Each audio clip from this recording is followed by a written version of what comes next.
We're just going to give it another couple of moments for other people to get connected. Though we had several people reach out to RSVP, which would have been a large crowd. I'm grateful whenever it's just a small group of us, because it allows me the opportunity to actually spend some time with each of you to answer your questions and your concerns and what's going on for you, and give you a little bit of encouragement and anything else that I might be able to help with. We're just going to give it another moment or two. You're, by all means, just a couple of rules that you can be aware of. First and foremost, this is a safe space. I do record it for the benefit of those that want to hear it, but don't necessarily have the time, opportunity, or privacy to be able to participate. The reason that I am pinned is it'll only be me. Yes, they will hear your voice because I can't modulate that. I'm not skilled in that regard, but they will not see you. Even though at the top of your screen, if you're on a desktop, you can see all the variety of windows, those get cut out. So when you see the recording, it is just me, so that you are completely aware of it. You are more than welcome to change your name on screen. If you don't know how to do that on Zoom, if you right click on your name in the bottom left-hand corner, you're more than welcome to change that to anything you would like. You're more than welcome to keep your video off if you prefer the privacy that way. I have no problem with that as well. It makes it a little easier if I can actually see you to talk to you, but that's entirely up to you. It is for your comfort level. In addition, if you have any questions, comments, or concerns, because we're a nice small group, you don't need to use the raise the hand feature in Zoom. You can just jump in and ask your question, or just in order to do. If your background noise gets a little overwhelming, Deanne was nice enough to ask if we could hear the rain, which we cannot. But if you have a dog barking in the background or some sort of commotion going on, I will mute you. Therefore, if you're looking to jump into a conversation or ask a question and you feel that I'm ignoring you, it might be a situation where your mic is off and I don't hear you. Please do keep that in mind. For the sake of everybody's time, we're going to jump right in and get started. Usually I do a presentation for the first 10, 15 minutes, just to loosen everybody up, get everybody familiar with, first of all, how I talk. I am from New York, so I tend to speak a lot quicker than most people out in the Midwest do. So it might take you a while to get used to my rhythm of how I do things. I'm going to share a little bit about myself. This evening, I'm not going to do a presentation because I actually received a lot of questions via email through the MeetUp app as well. I do want to answer those questions. I see that the people that did ask the questions are not on this call, so they will hear it on the recording as well. The beauty of asking questions is sometimes somebody else asks a question that either you're thinking about, but you just don't quite know how to put it into words, or B, you hadn't even thought of it. And now it's, hold on a second. That's an interesting question. That's something I hadn't thought of. Let's hear how that response goes. So I usually start off that way. Then I invite anybody to jump in, and we just jump in and get started with any kind of question, scenario, concern that you have. I do the best that I can to answer your question in the time that we have allotted. If you have a very complex problem, a very complex question, we might need to spend some time one-on-one on it. And I will let you know that in my response. Without further ado, let me jump in. This is a betrayal support group that I host the second Monday of every month on the MeetUp platform. It allows me the opportunity to connect with all of you because, believe it or not, we've all been betrayed in some manner, shape, or form. Now, the number two question that I get asked most often when I start working one-on-one with clients, and the question that I get most asked on Instagram, because I do answer questions on Instagram, on my Instagram as well, they'll go through the scenario, they'll tell me what's happening, and then they ask, is this betrayal? Like they're not even sure if this is betrayal. And let me put it this way. if it's making you feel icky, if you're suddenly feeling something's really off, it's probably betrayal, especially if you're getting gaslit. Now, what is gaslighting? You'll hear the term. It was a very big term in 2022. Gaslighting was the #1 term looked up on Google. What is gaslighting? First and foremost, where does it come from?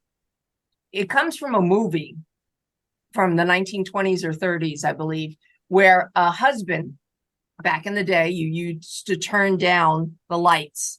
The lights used to be fueled by propane, and he would turn down the lights.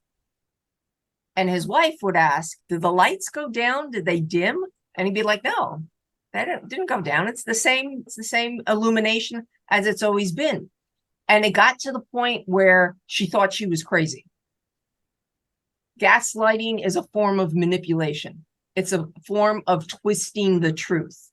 So that question of, is this betrayal, is also a indication that maybe within the dynamics of a relationship, there's some gaslighting going on where you're not quite sure what the reality of situations actually are.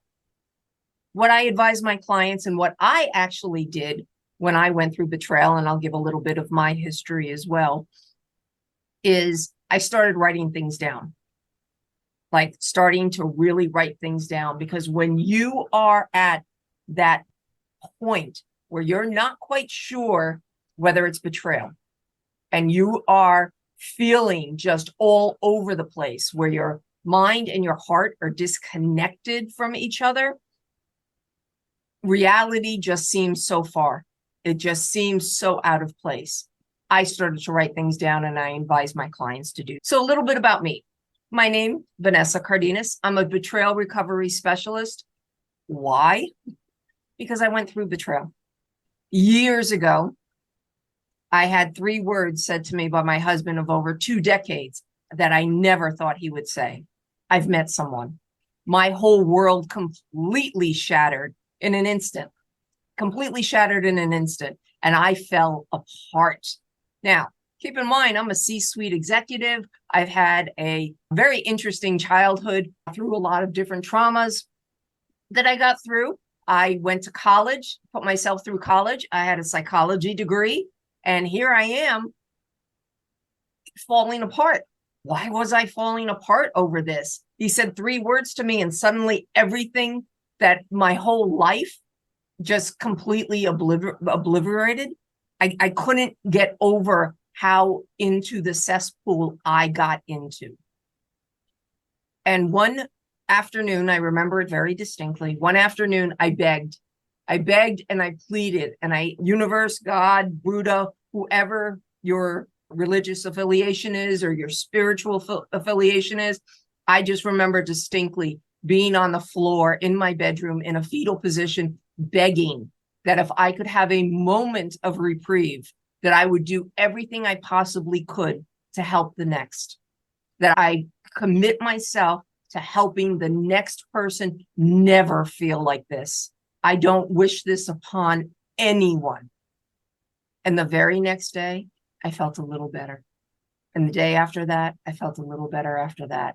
And my journey has been very interesting. I have met so many of the greats in this space, so many betrayal trauma specialists, betrayal trauma therapists, coaches, mentors, you name it. I have probably either interacted with them in some way, whether taking their course, reading their book, interacting with them in some manner, shape, or form.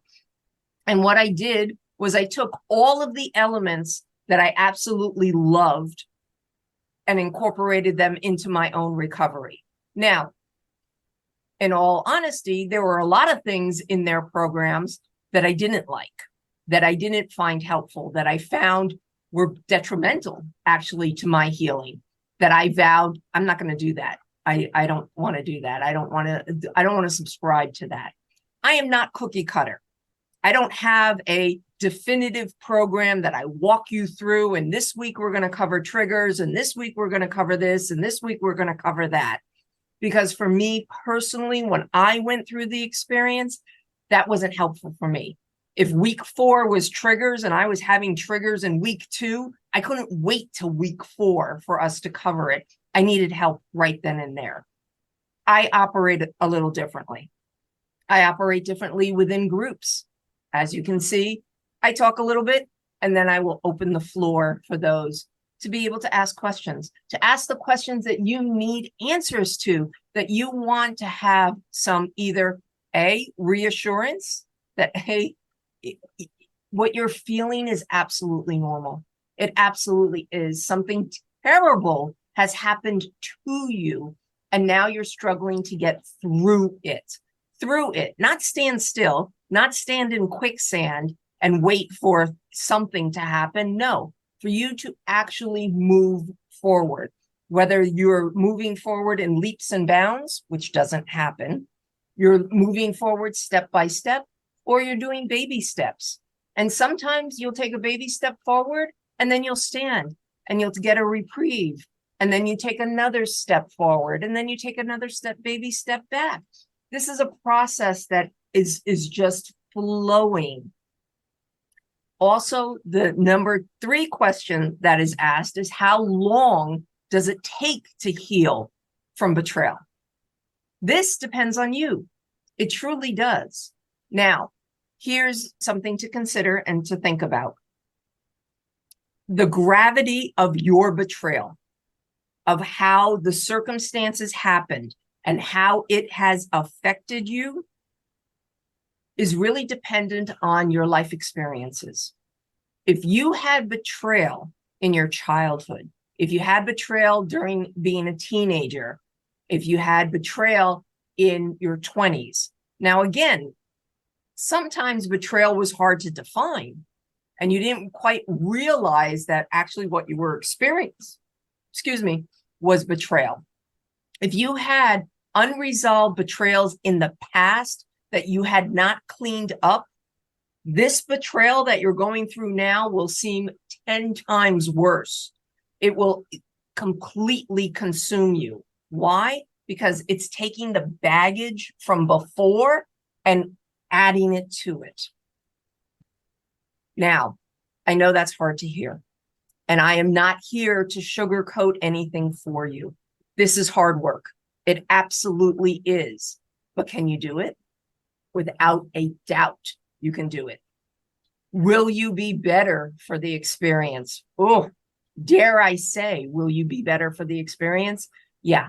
In my experience working with clients and working with groups, yeah, they become better for the experience. It takes some time. It's not a 3-day process and suddenly you're healed. It is a process. But in hindsight, when you look back, you'll recognize, you know what? I'm actually better for the experience. I've grown. I've transformed. Now, I'm a beautiful example of what is actually possible on the other side of betrayal. I have completely transformed my life. It is completely different than before betrayal. And I'm in front of you. My why is because I want to make sure that every person who has ever been betrayed can heal from it and be better. So that's a little bit of my story so that you know what I'm about. I want to jump right in. I'm going to start with a question that I received via email through my website, which is understandingear.com. It was a very compelling email. I actually really liked it, and I'm glad that we're actually going to start with it. So it reads, when it comes to betrayal trauma in the form of being cheated on by the person you love, how do you believe that the problem was not with yourself and your worth? Is there any scientific data to support the idea that the betrayer's shortcomings that caused them to cheat and has nothing to do with the partner that was cheated on? I'm finding it very difficult to believe that I would have been cheated on if I was enough for this person. I'm a data-driven person who deals with logic best. So I am not good at convincing myself of something that I feel like is only said to make you feel better about yourself, i.e., the idea that my being cheated on has nothing to do with me just doesn't logically make sense to me. So that's what was written. This leads into the concept of something terrible has happened to you, but it wasn't about you. It truly wasn't. And this is a theory that everyone, most people in the betrayal space subscribe to. It's really not about you. It truly is not. There's no shortcoming on your part. Why? For a couple of different reasons. Number one, if there was something wrong in your relationship, it is the responsibility of your partner to communicate with you before they go and do something. That's their responsibility as part of the commitment that they have to be in the relationship with you. So even if there was a shortcoming that your partner tells you, you're not giving it up enough, the house is always a mess, you're always nagging me, whatever the reasons might be, the reasons that they say was the reason that they cheated, it doesn't fly. There is no excuse. There absolutely isn't for cheating without communication. There needs to be communication. You needed to have communicated to your partner, I'm feeling XYZ. And because I'm feeling XYZ, I'm worried that I'm going to do ABC. Now, that's the first part of this. The second part of that is that there is an absolutely wonderful website. It is called The Truth About Deception Foundation. The Truth About Deception Foundation. You can Google it. And they have been maintaining a poll for years, decade almost, for cheaters that's updated daily. It's completely anonymous. And what they do is they have had over 95,000 respondents. 66% are women and 34% are men. The poll allows users who have cheated to anonymously say why they cheated, how many times, and more information. So 95,000 people have gone through this survey that they have regarding why they cheated. Now, very interesting information within it. I strongly encourage you to definitely take a look at it. If you want a synopsis of it, you can by all means reach out to me, Vanessa at understandingear.com. I'll be more than happy to send you the statistical information on it. I just want to point out one of the answers that relates to the question that was asked. I was unfaithful because of problems in my relationship. Okay. I was unfaithful because of problems in my relationship. Women, 73% indicated yes. Because they had problems in their relationship, women cheated. Now, if we go to men, bear with me 1 second. I will find the men.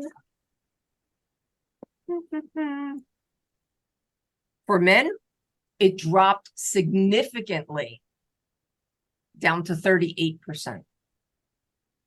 So 38% of men said that they had problems in their relationship, which caused them to cheat.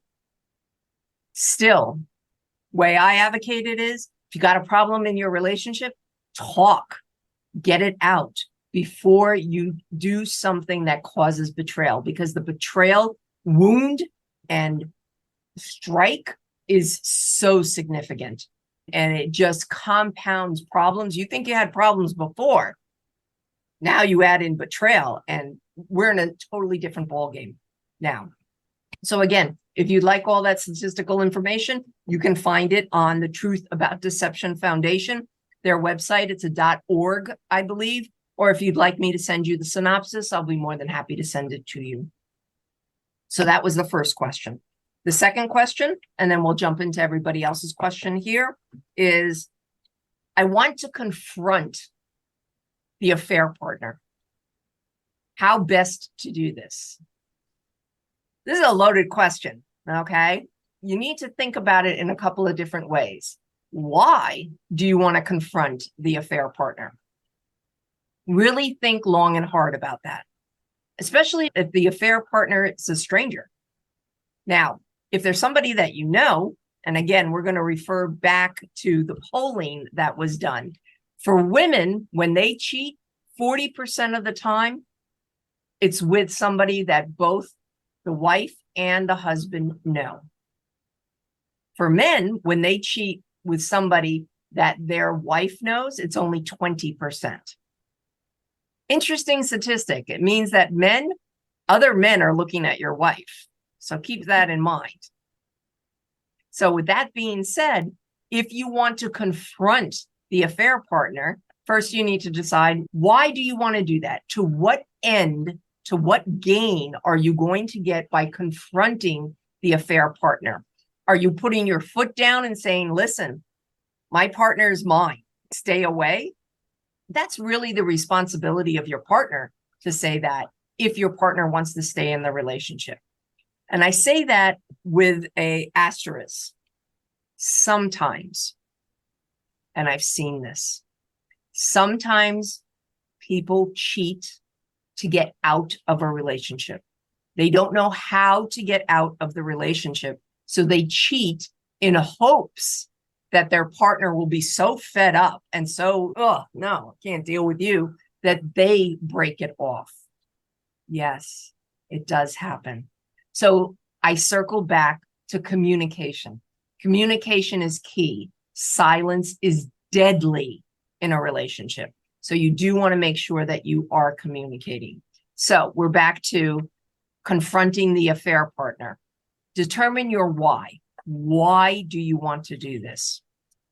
And once you have the why, then you want to really think about in what capacity to do. Because again, you're confronting somebody that either knows about you, which is screwed up in and of itself, or doesn't know about you at all, because your partner hasn't disclosed that they're married or in a relationship at all. So you might be blindsiding the affair partner who doesn't even know that they're the affair partner.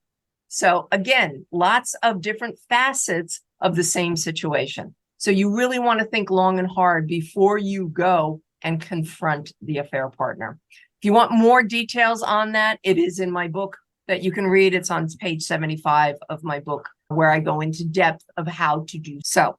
Those are two of the questions that I got. I'm going to answer some of the other questions that I received after I give the opportunity for our participants to be able to jump in and share whatever they would like.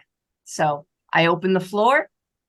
Any questions, comments, concerns?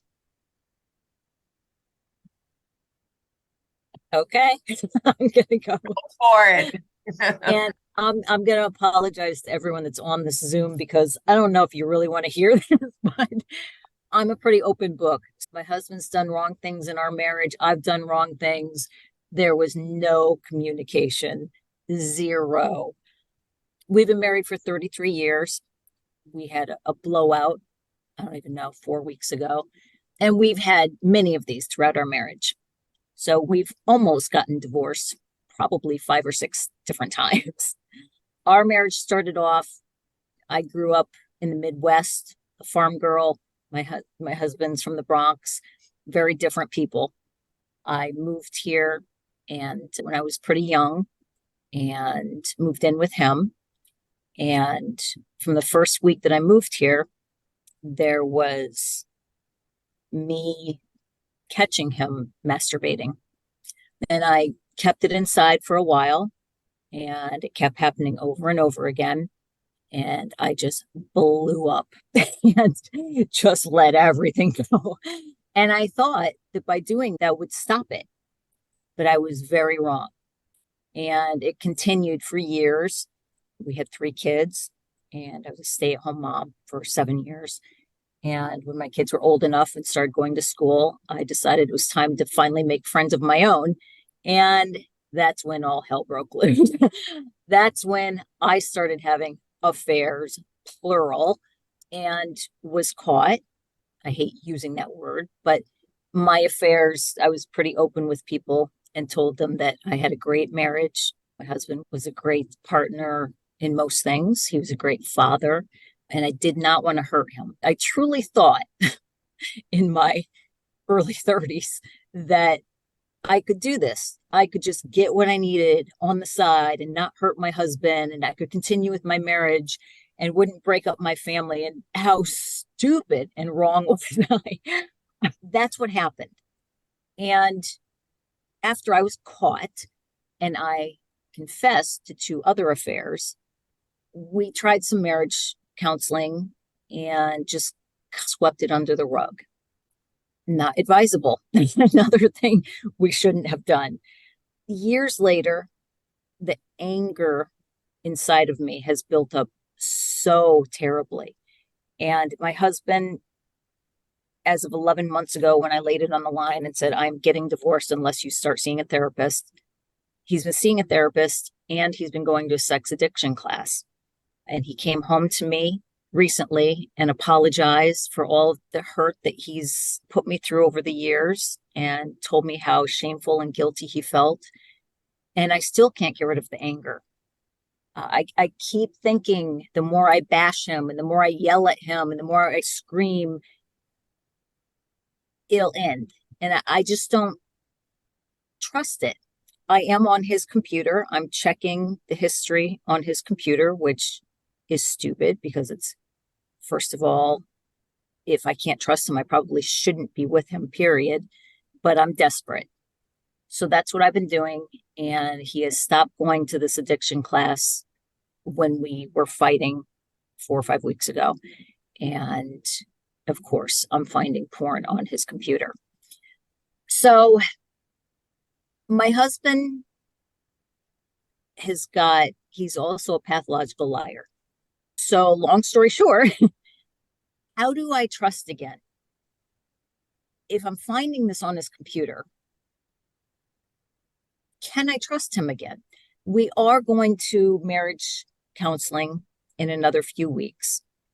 I can say from my side of it, the reason I had affairs was because of what I was not getting from my husband. I wasn't feeling loved. I wasn't feeling appreciated. And of course, we weren't having sex. Today, I can tell you I have absolutely no interest in ever being with another man. But the fact that I'm finding porn on his computer is very disturbing to me. And I just don't know. Is that something you've dealt with people?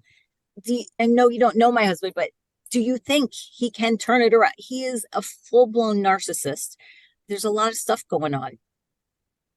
I hate to end this marriage, but I just don't know what to do. Okay. You articulated yourself extremely well. Have you done so to him? Absolutely not. I'm terrified to talk to him. Yeah, and I've found out a lot about myself over the last few weeks. I've been seeing a therapist too. My whole thought of bashing him and screaming at him and throwing F-bombs left and right in these arguments is probably the worst thing I could ever do. And I get that now.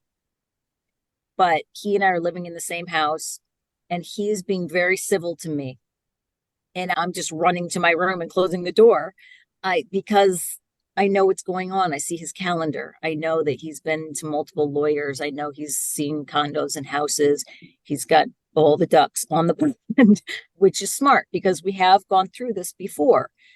So even though he's being civil and bringing food home to me and being very nice and wanting me to watch a movie with him, I know what's really going on. So it's very hard for me. I guess it's that, what is it called? Fight or flight mode. I'm running.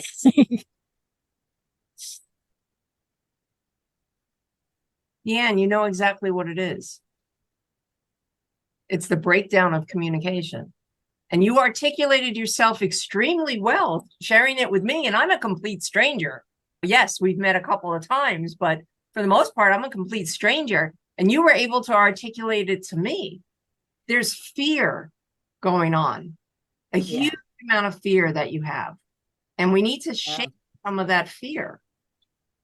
Mm. and be able to articulate. You're a strong, independent woman.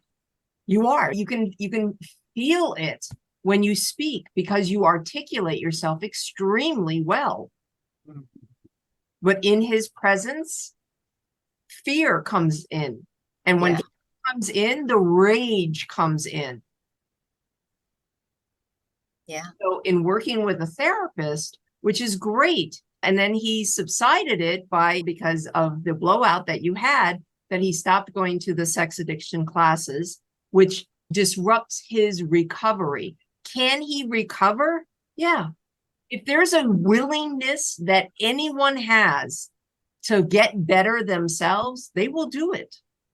They have to have the willingness, not willpower. I'm not saying willpower. I'm saying willingness. Willingness to do it, they will. It might take a long time, especially since his addiction is so ingrained. Right. And his shame and his guilt is also ingrained. So it might be a situation of pausing, taking a pause, sitting on that couch, watching a movie, and saying to yourself to get the nasty chick voice to calm down, we need to take a break. For 2 hours, we're just going to take a break. It's the same problems are going to be there 2 hours from now. But for this moment, I want to sit, I want to watch a movie, I want to connect to my husband. Hmm. In a minor way. It's not this major thing. It's this minor thing because we're taking baby steps. But you have to communicate. You have to get those words out. Not to me, not to your therapist, not to your friends, not to Facebook groups, to your husband. Hmm. You need to let him know what you're feeling. You need to let him know, listen, I know that you're putting ducks in a row, and that has me very worried. Can we talk about it? Most powerful words are, can we talk about this? Hmm. And let him talk. You mentioned that he's a narcissist. Yes, it'll be a hard conversation because there'll be a lot of blame thrown your way. There will be. And you're strong enough to acknowledge your role and your part in this. That's monumental.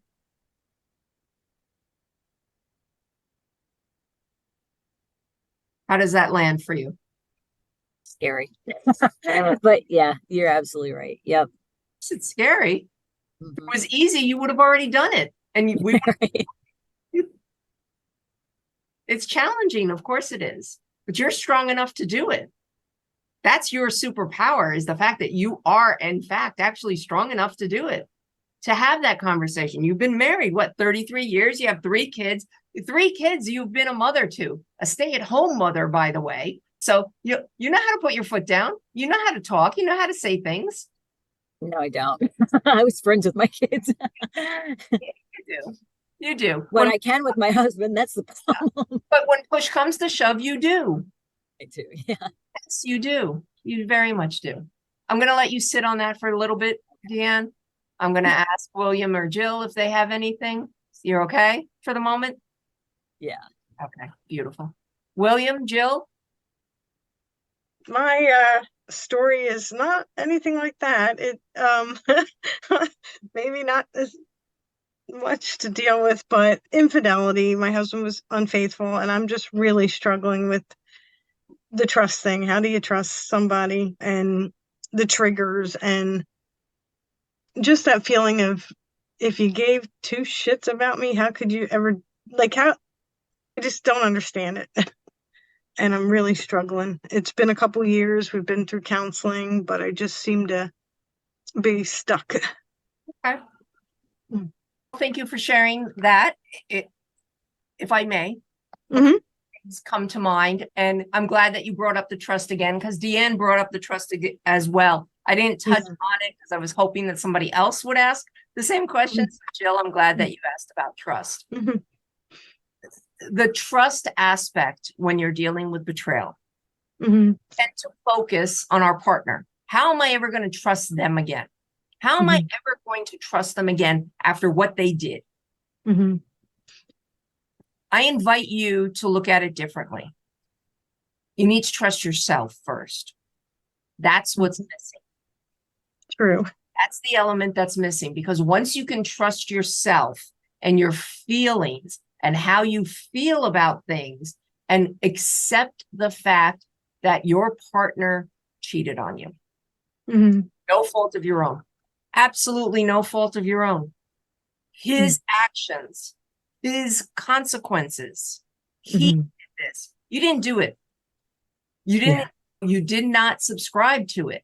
There is nothing that you did. And it brings up an interesting story that I have with one of my clients who said, my husband said that I could go on OnlyFans. I didn't do anything wrong. I went on OnlyFans. I was subscribing to women and getting videos. I didn't break our vows. And I turned her, I said, how long have you been married? And she goes, we're celebrating our 38th wedding anniversary. I said, so 38 years ago, OnlyFans didn't exist. So it wasn't put in your marriage vows to love, honor, cherish, and never subscribe to OnlyFans. Let's be real, let's be realistic. But she was really struggling with trust because he presented that to her. I didn't break, I stayed to our vows. And she started to not trust herself. That was the biggest hurdle, because once you trust yourself, then the trust of your partner will start brick by brick, layer by layer. It's not going to happen overnight where suddenly you trust them. Doesn't work that way. But you have to trust yourself first, because if you don't trust yourself, you're not going to trust them, because you're not going to be able to recognize those certain signs that you're looking for now because you missed them the first time. Yeah, it makes you feel really stupid and invisible. That was a huge red flag. Anybody else on the outside would have seen it and said, oh, you need to pay attention to that. You didn't. Why? Because you love them. You didn't see it. And I was working full time, and he was doing this between when he got off work and when I got home. Yeah. Very, very much so. But you don't trust yourself. That's what you're experiencing, and you're projecting it onto your partner. I don't trust you. Well, yeah, you don't trust him, but you don't trust yourself. So my suggestion to you is start working on trusting yourself. Remind yourself wiser. Look in the mirror. Jill, you missed it the first time, but you're not going to miss it the second time or the third time, or there's not going to be a fourth time, or whatever your boundary is, to remind yourself to trust yourself. The trust has to come from yourself first. Then you can start trusting the people around you. But if you don't trust yourself and how you're going to respond, not react, respond to what's going on around you, you're going to continue to struggle. And you don't want to struggle. Yeah, it's getting old. It is. You also, there's years in between. That comes from, dare I say, comfort. You're comfortable in the position that you're in because you recognize the feelings. Okay. When you get past betrayal and you start moving towards that end post, you have no feelings. Those are a little scary. Even though they're good feelings, you're not quite used to them. For example, let's say you go to any kind of event, any kind of thing and whatnot, and you're not feeling like you want to go, and you got to put something on, and you don't look good in anything, and you're just, the nasty chick voice is on your shoulder. Why bother? The bother. But you go, and suddenly you find yourself having a good time. And then that nasty chick voice suddenly reappears. You can't have a good time. How dare you have a good time? And drops you right back into your comfort zone of being upset about the betrayal. Does that make sense? Yes, it does. It does. That's the point where I know I need to get for myself, get to a stronger place. Yeah. This is all about, this is not about your partner. Your partner is not here. I'm not here to talk about your partner. I'm here to talk about you. Yeah. On you. Mhm. Focus on him. Focus on you. What do I you need? like it. What would make you feel safe? What would make you feel good? You know, Mhm. and Mhm. every single day until the next time we meet, Mhm. nasty chick voice, take a I like it. leave me alone for an and go do something that you enjoy, whether that's Mhm. a long hot shower, whether that's walking around, whatever it is, perusing a bookstore, going to the Mhm. mall, just walking around and touching textiles, whatever Mhm. it is, whatever you enjoy, do it. Mhm. Thank you. I like that. Thank you. All right. I'm gonna take you off the Okay. hot seat, give you a chance to sit in that for a bit. Are there any additional questions, comments, or concerns that I can help you with? Something that you've thought about that we touched upon that you would like a little bit of clarification on? I can't think of anything. I'm sitting over here making little notes of things I should do for myself. Very good. Glad to hear I that. know. I know Um, that's Deanne, if you don't have anything either, I'd actually like to close with mm, a little bit of a meditation. It's only 3 or 4 minutes at the most, but it's extremely powerful. A lot of my clients actually really like it, and I thought to myself, you know what? I should actually do this for the group. I think the group would actually like it. Are you comfortable with that? Can I share that with both of you? Yeah, yes. definitely. Mhm. Beautiful. All right. So I invite you to sit back, relax, Mhm. take a nice deep breath in, let it go. So much was covered tonight. We're going to sit back, relax, take a nice another deep breath in, and gently close our eyes. We're going to travel into the future. I don't know whether it's a week from now, a month from now, a year from now. It's really inconsequential. But you're going to find yourself waking up on this day, whatever day it is, and suddenly realizing you are in the relationship and the life that you want. You wake up in the relationship and the life that you want. Again, we don't know whether it's a week from now, a month from now, a year from now, but just know that you're waking up to this beautiful life and you suddenly remember how far you've come. The betrayal is so far in the distance, in the past. You almost have to conjure it up to pull it forward from your memory banks. Why? Because you're living your perfect relationship right at this moment. And then you remember all of the wisdom that got you here. You remember your resilience, your strength, your wisdom. All the tears that you shed were for this moment. There was a reason that you went through this betrayal. And at the time, it hurt. It just so hurt, and your heart ached. But here you are in the future, and it's such a distant past.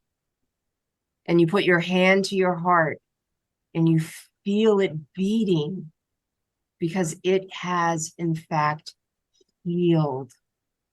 You have come through to the other side, and you wake up just realizing, wow, I actually feel really good. I feel my strength. I feel my resistance. I feel the gratitude. You now know what it was like to go through the process, and you did it. You absolutely did it. So I invite you to take a nice deep breath in all the way down to your hips. Hold on to this memory, this future memory, this dream, because it's going to be a reality. Whether it's a week from now, a month from now, a year from now, you will get there and you will be better for the experience. I invite you to put your hand to your heart. Just feel it beating. Breathe in, breathe out. Breathe in, breathe out. And when you're ready, gently open your eyes. Thank you so much for the opportunity to be able to chat with you this evening. I hope that you got great value out of it and great wisdom. And I hope to see you again. Thank you so Thank much. you. Thank you. Very well. And the next session that we have on the MeetUp platform in this forum is on the 9th of October. And it's already posted in the group, so you can feel free to RSVP there. If you need any resources, of course, you can get a hold of me and I'll be more than happy to share whatever I can with you. If you do have a crisis in the middle between where you need some additional assistance, by all means, feel free to reach out to me and we'll see if we can fit you in one-on-one to get you a session in. And any final questions, comments, or concerns? Just a quick question. When you make a donation, what comes up on the statement? Does it come up MeetUp? Does it come up the Betrayal group? That is a really good question. I don't know the answer to that now, but I will find out for you. Okay. My first experience with the donation, I had never done it before, but MeetUp actually encourages it because I think they're going to raise their rates. They're encouraging all of us hosts to have the contribution donation feature on there. But this goes to you, right? It does go to me. This is my second meeting with you, so I definitely want to. I appreciate that. What I'm doing is some people use it towards the costs of the platform and stuff. What I'm doing is that there are times that clients want to work with me one-on-one, but my fee is prohibitive for them. So I wanted to create this fund where those that contribute graciously, it'll go towards someone else having the opportunity to work one-on-one with me. Oh, wow. As I do believe that we have to get through betrayal. We cannot be stuck as women. Now that William's not on the line, as women, it's incredibly important to me that we get through betrayal, that we stand firm after getting through betrayal, that we take in all that wisdom and it makes us stronger and we extend a hand to another woman. We live in a society where it's encouraged to catfight and to be against each other. And I don't like that. I don't subscribe to that at all. I'm a C-suite executive and I mentor so many of my female colleagues and I want them to move up. Absolutely go after my position. I encourage it. Absolutely, by all means, because that shows growth on your part. I'm definitely one that extends the hand, but I do know that my one-on-one rate can be prohibitive. And I want other women to feel a contribution towards that one woman that really needs the help, but just can subscribe to it. Yeah, that's great. My donation aspect of the MeetUp platform, but I don't know what it comes up as. I'd like to think it comes up as MeetUp and not as the name of the group. So okay, maybe I'll just test it out and use an account, my own account first. I apologize that I don't know the answer to it, but I can definitely find out for you because it's a really good question. It's something I hadn't thought of. So I appreciate the question because that'll allow me to answer it for others. Okay. Okay. Beautiful. Thank you so much for participating. Hopefully you got great value out of it and we will see you again on October 9th. All right. Wonderful. Thank you. Thanks so much. Have a good night. You too. Bye.